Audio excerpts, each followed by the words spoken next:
So this is called Growth of Energy.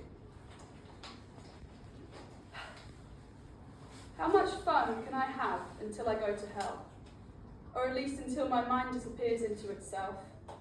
I'll remember nothing more than a domesticated routine. I'll bask in the joyous country of repetition, where everything comes to fruition. I can't get no peace.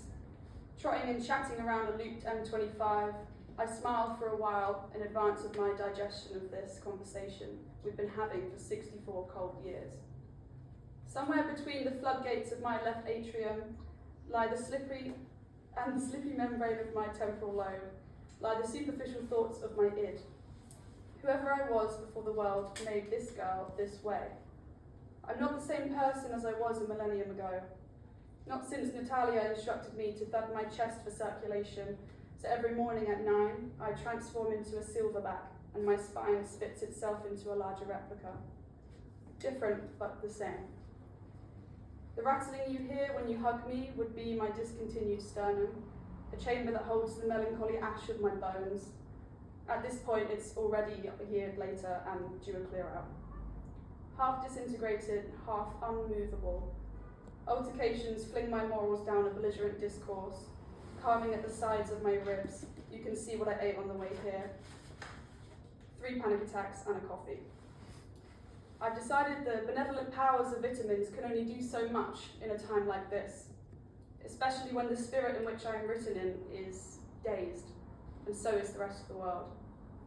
On Sundays, I envision myself in a woodland, pestered only by the melodic songs of blackbirds, chesty chirps of robins, and the inconsolable shrieking cries of mother foxes.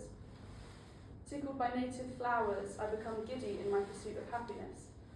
Exiting the performative pressure of making yourself someone to know, I lay flat, ready to be draped in sap, caramelized like an apple with my eyelids sealed shut, patiently awaiting the God-sent mutt that pierces flesh with enamel.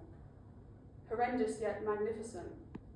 A place where the only violence comes from necessity, not greed. Where everything is in abundance, but nothing is abused in excess. In this moment, I live in the truest self-sustaining ecosystem I could ever know. Stepping barefoot on common dirt, sent from the heavens, past my yellow big toe, down the organic primordial centre, amongst feasting worms and chatty critters, adjacent to where maggots make magic, the same place where weeping sycamore leaves go to die after a storm. With my talons, I dig, deep, tucked under the acne of the woodland, reaching into its gaping belly button, pulling out ponies, standing on the shoulders of galloping ants, grounding myself into someone more all-rounded, a girl with all powers, powers of love, powers of horror, an intellectual beauty queen, though I fear I'm going to manifest myself into a different life form a little too much. I can see it in my friend's eyes. Mannerisms vibrate my body's engine with flesh pouring over organs. A product of this dream state is me feeling closer to my body's city centre, a dispersion of gratitude that becomes me, as well as all the pedestrians who come to watch. So how much fun can I have until I go to hell? Enough to keep my curiosity at bay, just enough to tell you what I have to say.